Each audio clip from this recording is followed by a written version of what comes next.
காலம் தன் சாட்டையை சுழற்றும் பொழுது அதன் சட்டையை வீருடன் பிடிப்பவன் மனிதன். அப்படி இலக்கின்றி திரியும் மனிதன் கூட இலக்கோடு வாழ தன்னுடைய ஒவ்வொரு நாளிலையும் எதிர்நீச்சல் போட்டுட்டு தான் இருக்கான். 19 வயசான என்ன மாதிரி ஒரு சொப்னாலி யாதவ்ன்றவங்க நீச்சல் மாரத்தான் போட்டியில் 30 கிலோமீட்டரை கடக்க அவங்களுக்கு வச்ச நேரம் எவ்வளவுனா 12 மணி நேரம். அந்த 12 மணி நேரத்துக்குள்ள கடந்து சாதனை புரியணும்னு அவங்க வாழ்க்கையில எதிர்நீச்சல் போட்ட வாச்சு தான் சிறு கடற்கண்ணின்ற பட்டத்தை வாங்கினாங்க.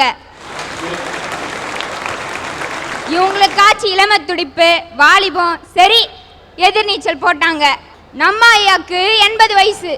அந்த 80 வயசு ஆகுறப்பவும் ஒரே நாள்ல 23 நிகழ்ச்சிகளை செய்து சாதனை படைச்சிருக்காரு. இது 1958 தஞ்சை மாவட்டத்துல காலையில 7:30 மணிக்கு தொடங்கி இரவு 11 மணி முடிய நடந்ததையா. அது வேற யாரும் இல்ல, நம்ம சீர்திருத்த செம்மல் ஈரோட்டு சிங்கம் பெரியார், தந்தை பெரியார் தாங்க. வாழ்க்கை வேணும்னா அதுல நஷ்டங்கள் கஷ்டங்கள் போராட்டங்கள் எல்லாம் இருக்கத்தான் செய்யும். அதில் நீ எதிர்நீச்சல் போட்டாதான் நிலை பெற முடியும். ஐயா, காற்றை கிழித்து எதிர்நீச்சல் போட்டதால் தான் விமானம் தெரிந்தது, தண்ணீரை கிழித்து எதிர்நீச்சல் போட்டதால் தான் கப்பல் தெரிந்தது, நெருப்பில் நீந்தி எதிர்நீச்சல் போட்டதால் தான் சொக்க தங்கம் கிடைத்தது. அதனாலதாயா சொல்ற எதிர்நீச்சல் போட்டாதாயா எல்லாமே கிடைக்கும்.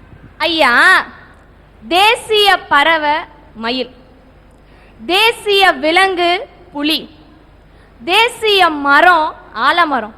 ஆனா தேசிய வார்த்தை என்ன தெரியுமாயா இன்னைக்கு? ஐயா பசி, ஐயா பசி. அதுதான்யா இன்னைக்கு தேசிய வார்த்தையா இருக்கு. ஐயா பசி அம்மா பசி ரெண்டுமே.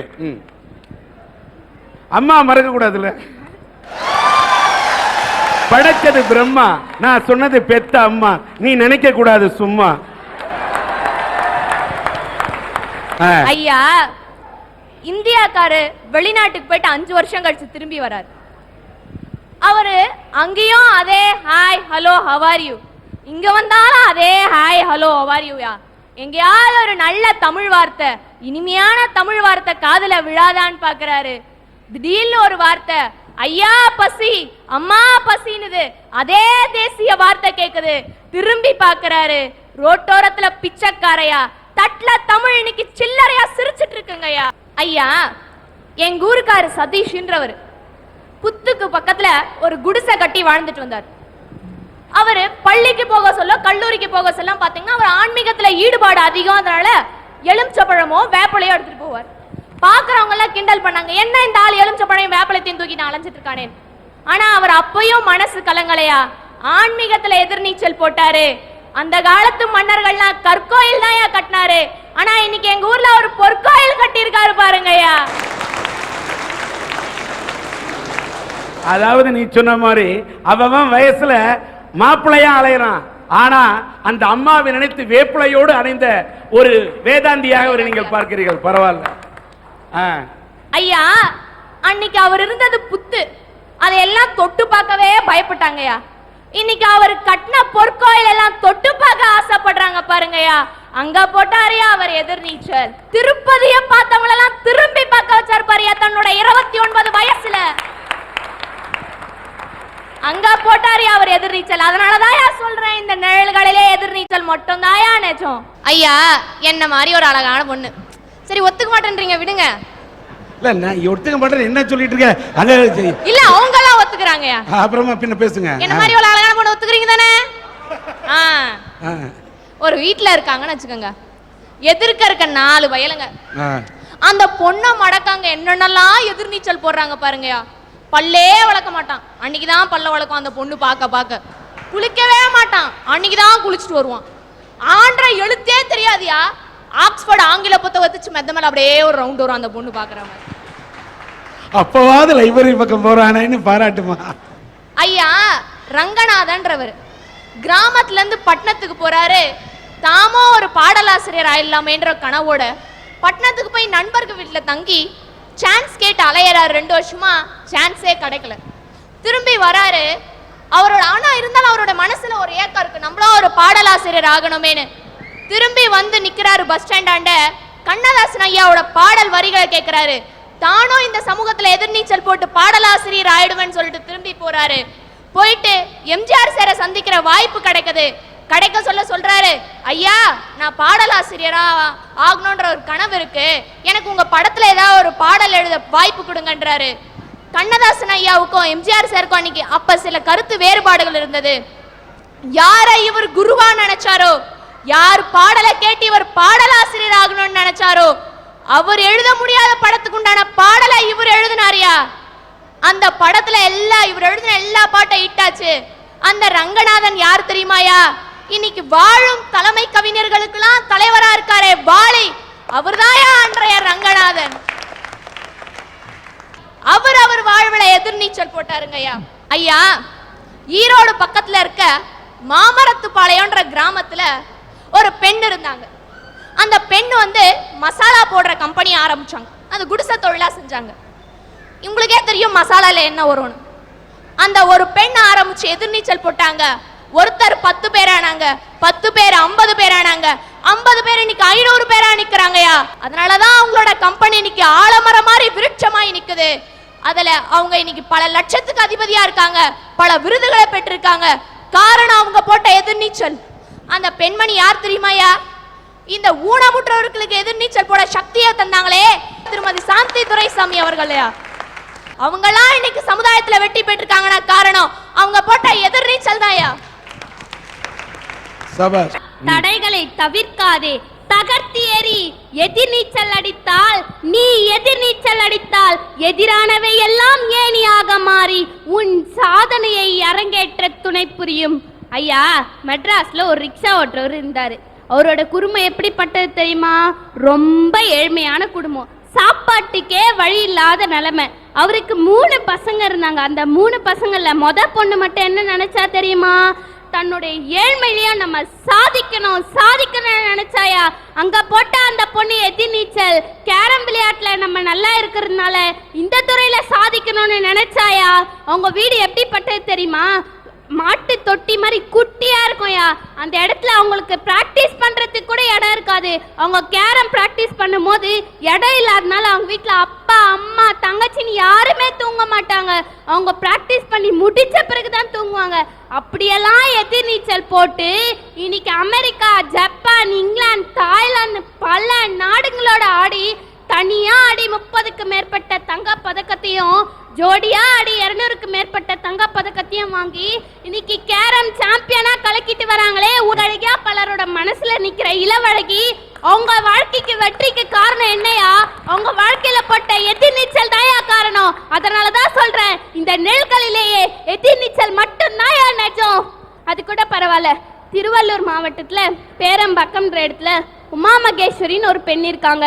அவங்க வாழ்க்கையில போட்ட எதிர்நீச்சல் என்ன தெரியுமா? குழந்தையா இருக்கும் போதே போலியோவால் அட்டாக் ஆகி 2 கை 2 கால் வரலையா.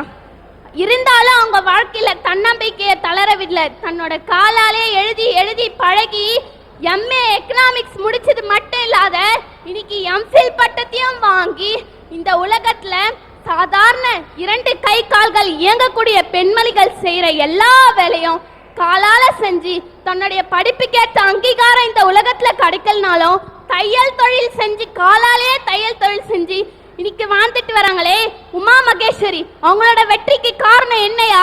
அவங்க வாழ்க்கையில போட்ட எதிர்நீச்சல் தான். அதனாலதான் சொல்றேன், இந்த நெல்களிலேயே எதிர்நீச்சல் மட்டும்தான் நிஜம். இவ்ளோ பேசுறியே, உன் வாழ்க்கையில நீ எதுக்காக எதிர்நீச்சல் போட்டேன்னு கேட்கலாயா? எதிர்நீச்சல் போட்டுக்கிட்டு இருக்க இன்னமும். எதுக்காக தெரியுமாயா? என்னுடைய படிப்புக்காக எதிர்நீச்சல் போட்டுக்கிட்டு இருக்கேன். எப்படி நீங்க கேட்கலாம். எங்க அப்பா ஒரு உன்னதமான குடிமகன். எப்படி தெரியுமா? டாஸ்மாக் கடைக்கு அளவு கூட துரோகம் நினைக்காத குடிமகன்யா. அதனால என் வாழ்க்கையில இன்னும் நான் எதிர்நீச்சல் போட்டுக்கிட்டு இருக்கேன். குழந்தையில இருந்தே படிக்க முடியாத சூழ்நிலை. யாருமே படிக்காத குடும்பத்துல பிறந்த எனக்கு படிக்கிறதுக்கு எத்தனை எதிர்ப்புகள் தெரியுமாயா? தந்தை தான் சரியில்லையே, வேலைக்கு அமைச்சிட்டு நீ வீட்டுல உட்காந்துருன்னு எங்க அம்மாவை எத்தனையோ சொந்தக்காரர்கள் சொன்னாலும் அந்த தந்தைக்கு நடுவுலயே என்ன எதிர்நீச்சல் போட்டு படிக்க வச்சுக்கிட்டு இருக்காங்க எங்க அம்மா. தென்னம் அழுதுகிட்டே ஸ்கூலுக்கு போவேன். காரணம் வீட்டுல பிரச்சனை, படிக்க முடியாத சூழ்நிலை. எத்தனை நாள் தெரியுமாயா? ஐயோ, நம்மளால நினைச்ச நேரத்துல படிக்க முடியலன்னு அழுதுருக்கையா. இருந்தாலும் என்னுடைய தன்னம்பிக்கையை தளர விடல. இந்த பல பிரச்சனைகளுக்கு நடுவில் படிச்சு 10th 420 மார்க் எடுத்தையா.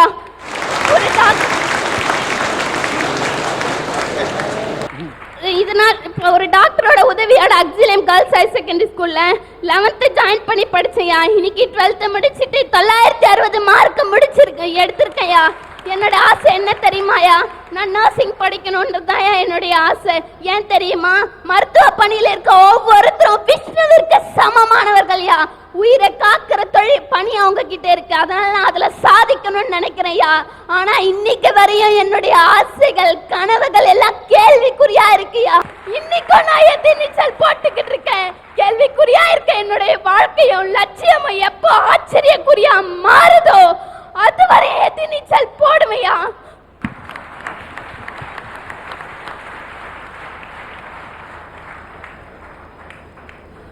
வாங்கய்யா, உங்க பேரு? ராமமுரளியும் உமாராணி அவர்களும் மனமும் வந்து இந்த பெண்ணின் படிப்பு செலவுக்காக 1000 ரூபாய் தருவா வந்து வாங்கிக்க. நன்றிமா, நீங்க வாழ்க. அம்மா கையால கொடுங்க, கொடுங்கம்மா, கொடுங்க.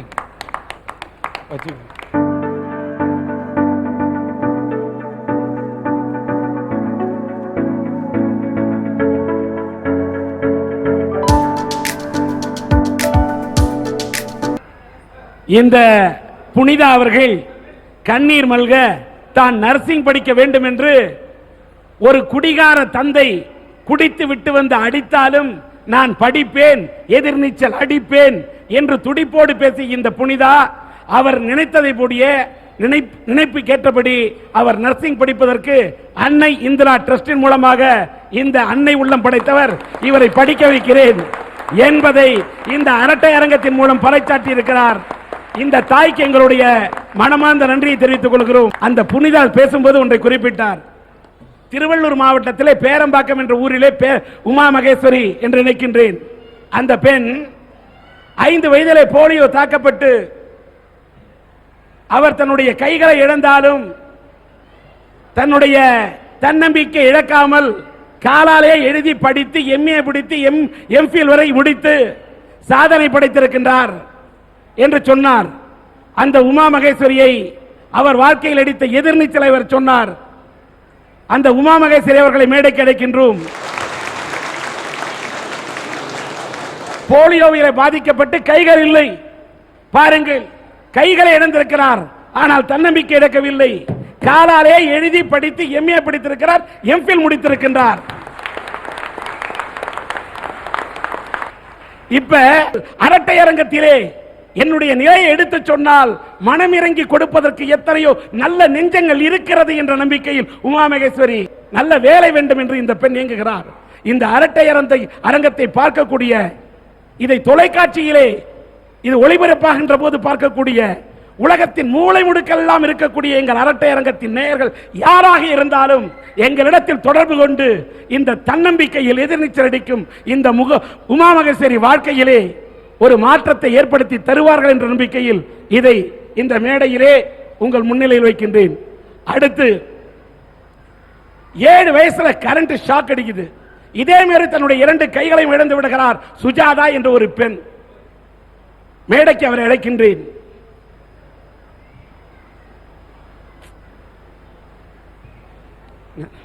பாருங்க, இதான் சுஜாதா. மின்சாரம் தாக்கிய காரணத்தால் தன் வாழ்க்கையில் தன்னுடைய கரங்களை இழந்திருக்கிறார், கைகளை இழந்தார். இவரும் தன்னம்பிக்கை இழக்கவில்லை. காலாலே எழுதியிருக்கிறார், படித்திருக்கிறார். காலால் தையல் இயந்திரம் இயக்கி இருக்கிறார். காலால் எம்ப்ராய்டரி மிஷினில் எம்ப்ராய்டரி போட்டிருக்கின்றார். காலாலேயே கம்ப்யூட்டரை இயக்கி இருக்கின்றார். இந்த சுஜாதா இப்பொழுது படித்து முடித்திருக்கிறார். இவருடைய வாழ்க்கையில் இவருடைய லட்சியம் B.Ed படிக்க வேண்டும் என்று கதறினார், துடிக்கிறார். உடனே திருவாரூரில் இருக்கக்கூடிய பாரத் கல்வியல் கல்லூரியிலே கதிரவன் என்ற ஒரு நல்ல நெஞ்சம் படைத்தவரிடத்தில் எங்களுடைய சன் டிவியினுடைய அரட்டை அரங்கத்தின் சார்பில் தொடர்பு கொண்டும் உடனே இப்படிப்பட்ட தன்னம்பிக்கை நிறைந்த இந்த சுஜாதாவுக்கு அந்த கல்வியல் கல்லூரியிலே B.Ed படிப்பதற்கு நாங்கள் இடத்தை இலவசமாக தருகிறோம் என்று கதிரவன் சொன்னார். அடுத்த மாதம் திருவாரூரிலே எங்களுடைய அரட்டை அரங்கம் நடக்க இருக்கிறது. அந்த அரட்டை அரங்கத்திலே இந்த பெண்ணுக்கு அந்த கல்லூரியிலே நாங்கள் நிச்சயமாக அந்த இடத்தை பெற்று தருவோம் என்பதை சன் டிவியுடைய அரட்டை அரங்கத்தின் முன்னிலையிலே தெரிவிப்பதில் மகிழ்ச்சி அடைகின்றோம். சுவாமி விவேகானந்தா அறக்கட்டளையை சார்ந்த ராஜேந்திரன் என்ற இந்த பெயர் கொண்டவர் இந்த 2 பெண்களுக்காகவும் 2500 ரூபாயை கொடுத்திருக்கிறார். இருவருக்கும் இதை பிரித்து கொடுக்கும்படி சொல்கிறார். நன்றி, வணக்கம்.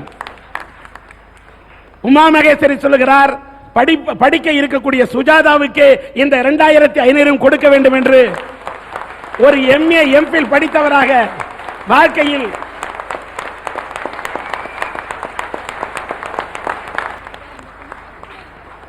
எனக்காவது ஃபேமிலி சப்போர்ட் இருக்கிறது, சுஜாதாவுக்கு அதுவும் இல்லை, அதனால் அவருக்கே இதை கொடுத்து விடுங்கள் என்று சொல்லக்கூடிய இந்த நல்ல உள்ளத்தை பாராட்டுகிறேன்.